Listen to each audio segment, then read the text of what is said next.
Hello friends, स्वागत है आपका इस वीडियो में। दोस्तों ये वीडियो 10th वालों के लिए मोस्ट इंपॉर्टेंट होने वाली है। जी हाँ दोस्तों, इसे आप लोग रिलैक्स होकर एकदम आराम से देखिए, कोई जल्दबाजी नहीं है। बिल्कुल आपको एक अच्छे से मैं समझाने का प्रयास करूंगा और इस वीडियो में मैं आपको विज्ञान का पूरा मॉडल पेपर कराऊंगा, ठीक है। इससे आपके विज्ञान से संबंधित जितने भी डाउट हैं सभी क्लियर हो जाएंगे। देखिए इसे हम हल करके और विज्ञान के बारे में आपको जितने भी डाउट होंगे सभी क्लियर करेंगे। देखिए बोर्ड इसलिए मॉडल पेपर जारी करता है जिससे कि आप लोग इधर उधर ना भटकें और अच्छे से तैयारी कर पाएँ। तो देखिए मिशन 27 फरवरी हम लोगों का 70 में 68 नंबर लाने का लक्ष्य रखा है मैंने, और ऐसा ही पेपर आएगा ये भी मैं आप लोगों को गारंटी के साथ बता सकता हूँ। इसमें जितने भी क्वेश्चन होंगे बल्कि इससे थोड़ा लो लेवल का आएगा। ये जो मॉडल पेपर जारी किया जाता है इसका थोड़ा लेवल ऊपर होता है, क्योंकि जिससे बच्चों को अपना कॉन्फिडेंस चेक करने के लिए टाइम हो जाता है और समझ में आ जाता है कि इस तरीके का पेपर आएगा। तो चलिए, कक्षा 10 वालों के लिए विज्ञान का ये मोस्ट इंपॉर्टेंट वीडियो होने वाला है। जी हाँ दोस्तों, इस वीडियो को लाइक ज़रूर करें और चैनल को सब्सक्राइब भी करें। देखिए सबसे पहले तो ये आप लोगों को OMR सीट पर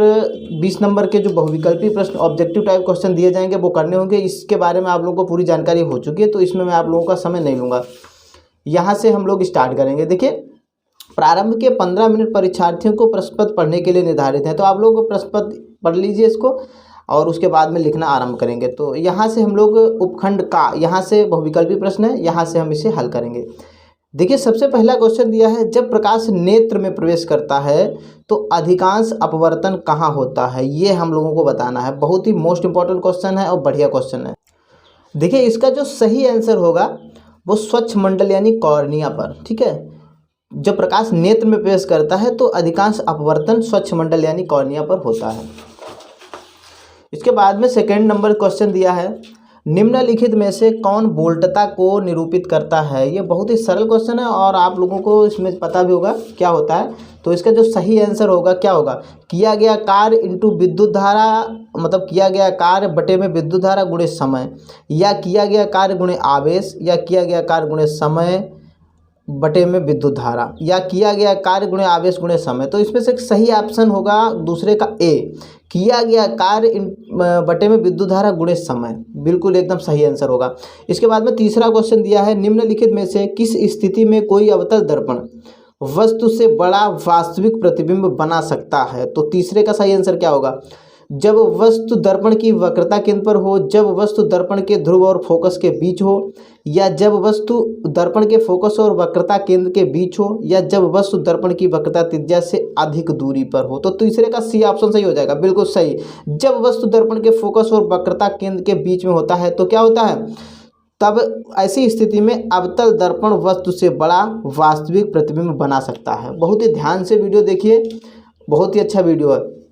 इसके बाद में फोर्थ नंबर क्वेश्चन है, कक्षा में सबसे पीछे बेंच पर बैठा कोई विद्यार्थी श्याम पट पर लिखे अक्षरों को पढ़ सकता है परंतु पाठ्य पुस्तक में लिखे अक्षरों को नहीं पढ़ सकता है। निम्नलिखित में से कौन सा कथन सही है, इनमें से कौन सा कथन सही होगा, विद्यार्थी के नेत्र का निकट बिंदु उससे दूर हो गया है, या विद्यार्थी के नेत्र का निकट बिंदु उसके पास आ गया है, या विद्यार्थी के नेत्र का दूर बिंदु उसके पास आ गया है, या विद्यार्थी के नेत्र का दूर बिंदु उससे दूर चला गया। तो इसका सही आंसर क्या होगा, फोर्थ क्वेश्चन का सही आंसर होगा आंसर नंबर ए, विद्यार्थी के नेत्र का निकट बिंदु उससे दूर हो गया है।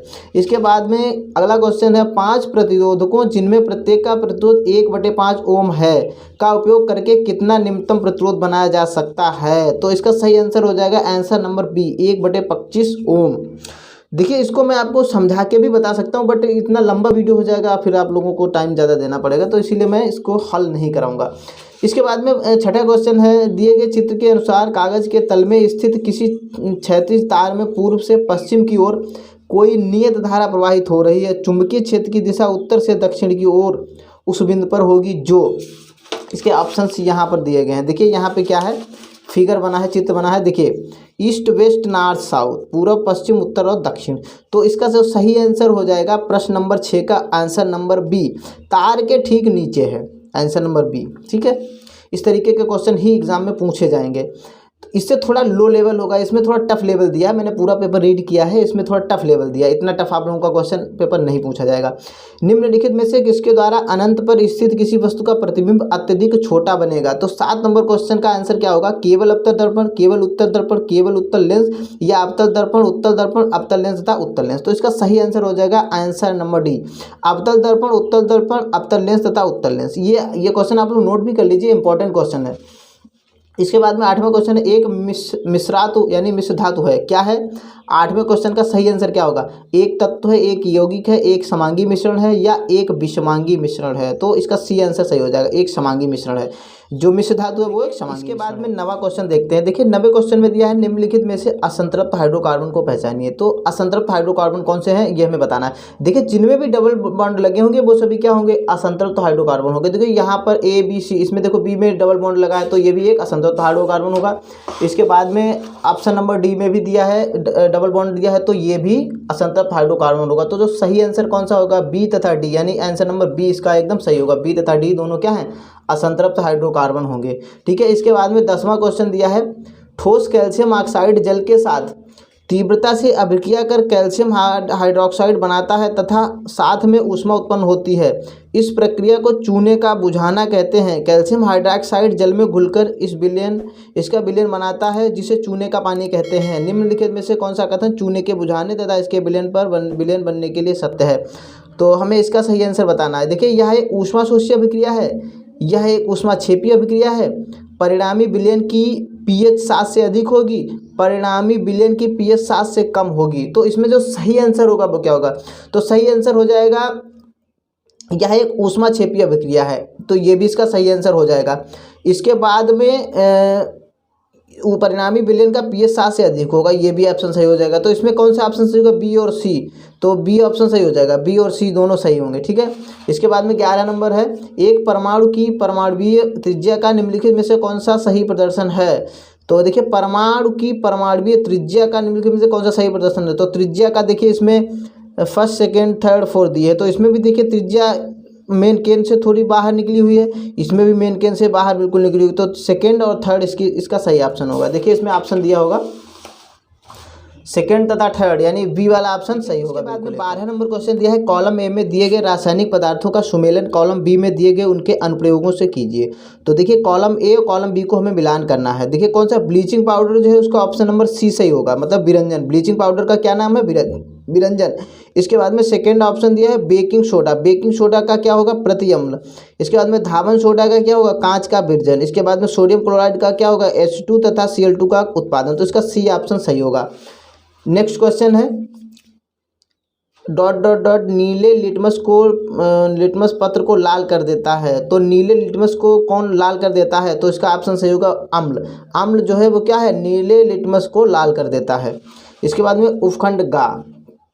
इसके बाद 14वां क्वेश्चन है, चूने के पानी से भरी परख नली में जब मुंह द्वारा फूंका जाता है तब चूने का पानी किसकी मौजूदगी के कारण दूधिया हो जाता है?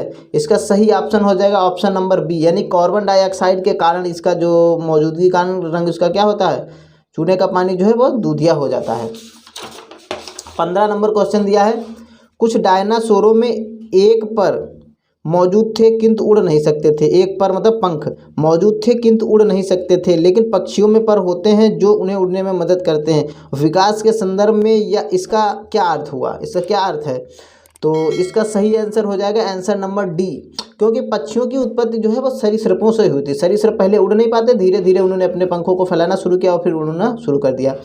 इसके बाद नेक्स्ट क्वेश्चन है, यदि किसी जीव का जीवाश्म पृथ्वी की अपेक्षाकृत गहरी परतों से प्राप्त हुआ है तब हम भविष्यवाणी कर सकते हैं। क्या भविष्यवाणी कर सकते हैं? जीव का विलोप हाल ही के कुछ वर्षों में हुआ है, जीव का विलोप हजारों वर्ष पूर्व हुआ है, या पृथ्वी की परतों में जीवाश्म की स्थिति का जीव के विलुप्त होने की अवधि से कोई संबंध नहीं है, विलुप्त होने की अवधि का निर्धारण नहीं किया जा सकता।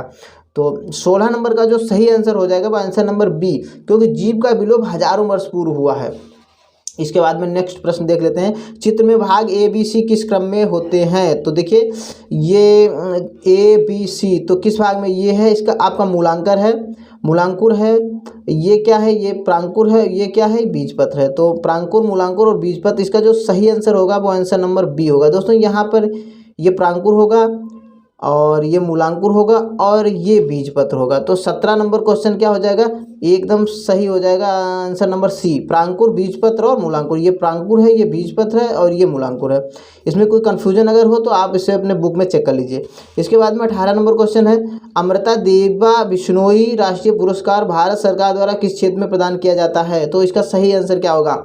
इसका सही आंसर जीव संरक्षण हेतु या पौधों की कटाई के लिए, जैव प्रौद्योगिकी के क्षेत्र में, या जल संरक्षण हेतु। तो जीव संरक्षण हेतु जो अमृता देवी बिश्नोई देवी है, यहाँ पे देवा नहीं होगा, अमृता देवी बिश्नोई राष्ट्रीय पुरस्कार जो भारत सरकार के द्वारा दिया जाता है वो जीव संरक्षण हेतु दिया जाता है। इसके बाद में 19वां क्वेश्चन दिया है, यदि मटर के एक गोल तथा हरे रंग के बीज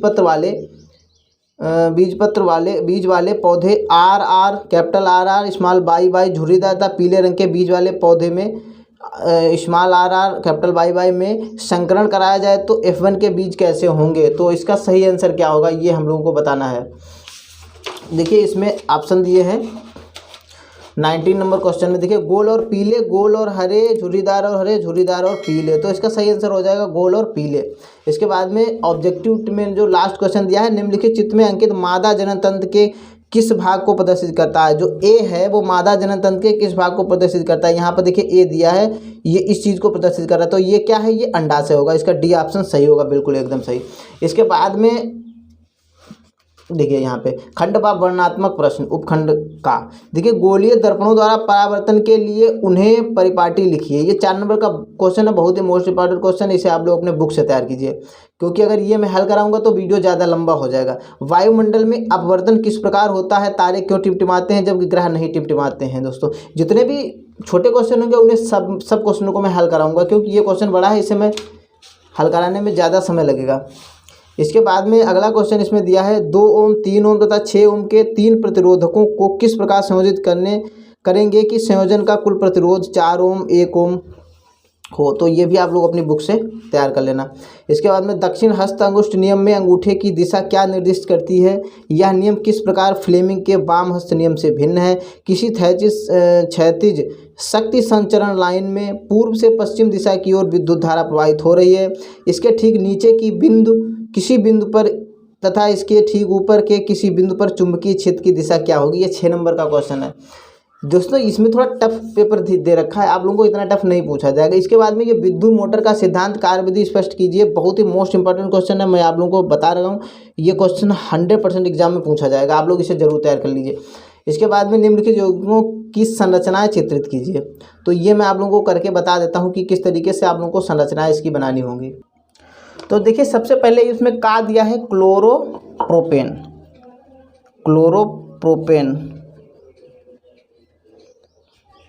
तो देखिए प्रोपेन मेथ एथ प्रोप मतलब 3 कार्बन होने चाहिए, ठीक है। मेथ एथ प्रोप, इसमें 3 कार्बन हम लोग ले लेंगे, ठीक है।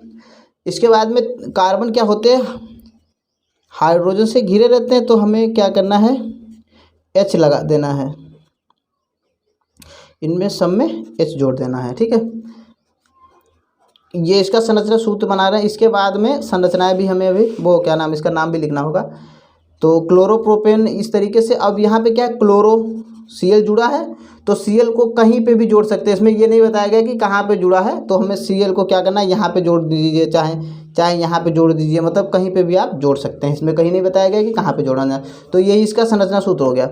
इसके बाद में क्या है, इसे दूसरी तरीके से भी आप लोग लिख सकते हैं, वो भी मैं आप लोगों को बता देता हूँ। देखिए क्या है, CH3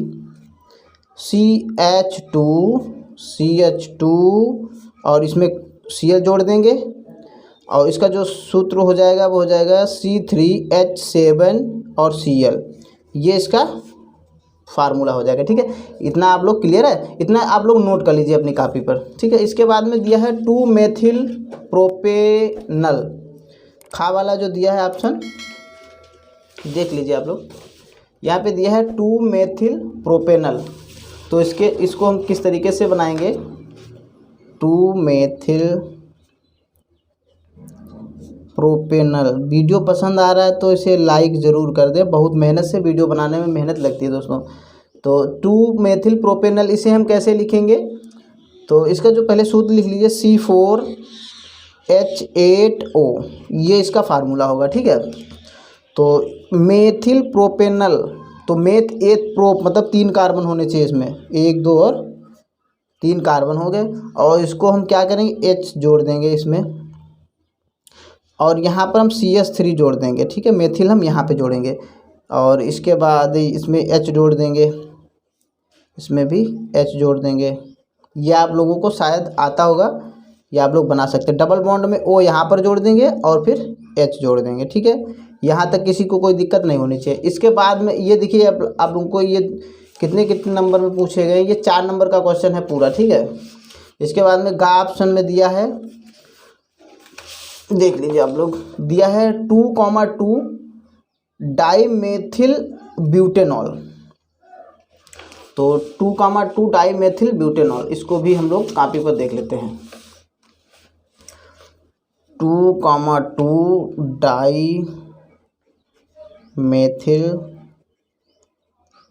डाईमेथिल ब्यूटेनॉल। राइटिंग का थोड़ा इशू हो सकता है, आप लोग ध्यान से राइटिंग को देखिए, कोई दिक्कत नहीं होगी, ठीक है। इसको देखिए, इसका जो सूत्र होता है वो क्या होगा, C6H14O, ये इसका सूत्र होगा। इसके बाद में डाईमेथिल ब्यूटेनॉल, तो इसमें सबसे पहले देखिए मैं बना देता हूँ इसको। तो देखिए फ्रेंड्स, मैंने यहाँ पे बना रखा है 2,2 डाईमेथिल ब्यूटेनॉल, तो C6H14O इसका फार्मूला होगा। देखिए इस तरीके से इसका संरचना सूत्र बनेगा, ये आप लोग बना सकते हैं। देखिए इसको दूसरी तरीके से भी बना सकते हैं, ये मैंने दूसरी तरीके से भी बना दिया, चाहे इस तरीके से बना दीजिए चाहे इस तरीके से बना दीजिए, एक ही बात है, कोई फर्क नहीं होगा। आप लोग इसका स्क्रीनशॉट ले लीजिए। इसके बाद में अगला क्वेश्चन देख लेते हैं। अगला क्वेश्चन दिया है यहाँ पर पेंटेनोइक अम्ल, ये हमें बनाना है। तो पेंटेनोइक अम्ल ये भी मैं आप लोगों को बना के बता देता हूँ।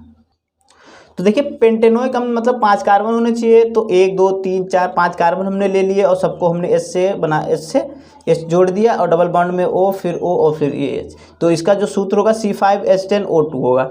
ये यहाँ तक आप लोगों को क्लियर हो तो वीडियो को लाइक ज़रूर कर दीजिए। इसके बाद में अगला क्वेश्चन देख लेते हैं। आगे क्वेश्चन दिया है, कुछ तत्वों के परमाणु क्रमांक के नीचे दिए गए हैं, तत्वों की पहचान कीजिए, आवर्त सारणी में इन तत्वों की समूह संख्या तथा आवर्त बताइए। तो इसके लिए आप लोगों को आवर्त सारणी देखनी होगी। तो आवर्त सारणी में कौन से किस आवर्त में है और इनकी समूह संख्या क्या है, ये आप लोगों को पहचान के लिए। तो सबसे पहले आप लोग देख लीजिए, 10 नंबर पे आपका नियोन आता है और 20 नंबर पे कैल्शियम आता है और 7 नंबर पे नाइट्रोजन और 14 नंबर पे सिलिकॉन आता है। ये आप लोगों को पता होना चाहिए। इसके बाद में आप आवर्त सारणी से इसका जो है वो तत्व और समूह की संख्या देख लीजिए। इसके बाद में अगला क्वेश्चन है, निम्नलिखित अभिक्रियाओं में प्रत्येक के लिए संतुलित रासायनिक समीकरण लिखिए। ये भी 6 नंबर का क्वेश्चन है, बहुत ही अच्छा क्वेश्चन। इस तरीके का क्वेश्चन जरूर पूछा जाएगा। तो देखिए कैल्शियम हाइड्रोक्साइड प्लस क्या जोड़ दें कि कैल्शियम कार्बोनेट प्लस जल हो जाए। तो इसमें क्या जोड़ देंगे, तो इसमें हम कार्बन डाइऑक्साइड जोड़ देंगे, ठीक है। तो आप लोग इसे जोड़ दीजिए, कार्बन डाइऑक्साइड जोड़ दीजिए, ठीक है। इसके बाद में क्या जोड़ें सिल्वर नाइट्रेट में कि जिंक नाइट्रेट प्लस सिल्वर हो जाए। तो इसमें क्या जोड़ देंगे, इसमें जिंक जोड़ देंगे हम। इसके बाद में कॉपर क्लोराइड इसमें जोड़ेंगे, एल्युमिनियम प्लस कॉपर क्लोराइड जोड़ देंगे तो एल्युमिनियम क्लोराइड प्लस कॉपर हो जाएगा। तो इसमें क्या जोड़ेंगे, कॉपर क्लोराइड, ठीक है। इसके बाद में barium chloride plus potassium sulphate आयरो, इसमें क्या जोड़ेंगे कि बेरियम सल्फेट प्लस क्या बनेगा, इन दोनों को जोड़ने के बाद बेरियम सल्फेट प्लस क्या बनेगा, तो इसका जो हो जाएगा पोटेशियम क्लोराइड बनेगा, ठीक है। पोटेशियम इसमें जुड़ा था तो यहाँ पे पोटेशियम क्लोराइड हो जाएगा, पोटेशियम क्लोराइड, ये आप लोग पूरा लिख लेना, ठीक है, पोटेशियम क्लोराइड। इसके बाद में मैग्नीशियम प्लस हाइड्रोक्लोरिक अम्ल जोड़ने पर मैग्नीशियम क्लोराइड प्लस क्या बनेगा, तो प्लस में हाइड्रोजन बनेगा, यहाँ पे हाइड्रोजन, ठीक है, प्लस हाइड्रोजन। इसके बाद में क्या प्लस क्लोरीन बराबर हाइड्रोजन क्लोराइड बनेगा, तो इसमें हाइड्रोजन जोड़ देंगे तो हाइड्रोजन प्लस क्लोरीन बराबर हाइड्रोजन क्लोराइड बनेगा, ठीक है। इसके बाद इसका सूत्र भी हम लोग लिख लेंगे। देखिए आगे इसमें दिया है, अथवा में दिया है। देखिए उन 2 क्वेश्चन में से एक ही करना था, ये भी 6 नंबर का, चाहे आप उसे करिए या तो फिर इनमें से किसी पर टिप्पणी लिखिए, किसी प्रकार इनमें सब में टिप्पणी लिखनी है। ये 2-2 नंबर के क्वेश्चन है, बहुत ही सरल है। संयोजन अभिक्रिया, भंडारण, संचारण और भर्जन, ये बहुत ही सिंपल क्वेश्चन है। इसके बाद में दिया है, निम्नलिखित संकरणों में संतति की विशिष्टताएं बताइए। तो इसका आप लोगों को ये संतति ये बनाना है, ये देखना है आपको, RR कैपिटल RR बाई पीला, ये आप लोगों को बनाना है, ठीक है। 4 नंबर का क्वेश्चन है। इसके बाद में रंध्रों के खुलने तथा बंद होने की प्रक्रिया को चिन्ह द्वारा स्पष्ट कीजिए, ये 4 नंबर का क्वेश्चन है। इसके बाद में वातावरण में कार्बन डाइऑक्साइड स्तर का नियंत्रण करने के लिए कुछ उपायों का सुझाव दीजिए। बहुत ही मोस्ट इंपॉर्टेंट क्वेश्चन है, वातावरण में कार्बन डाइऑक्साइड का स्तर नियंत्रण करने के लिए कुछ उपायों का सुझाव। मोस्ट इंपॉर्टेंट क्वेश्चन है और लगभग ये परीक्षा में पूछा जाएगा। वृक्कों में मूत्र निर्माण की प्रक्रिया का सचित्र वर्णन कीजिए। मानव के नर जनन तंत्र का सचित्र वर्णन कीजिए। ये 6 नंबर वाले क्वेश्चन है, ठीक है। तो इस तरीके से आपका जो विज्ञान का मॉडल पेपर है ये कंप्लीट होता है। प्लीज़ वीडियो को लाइक करें।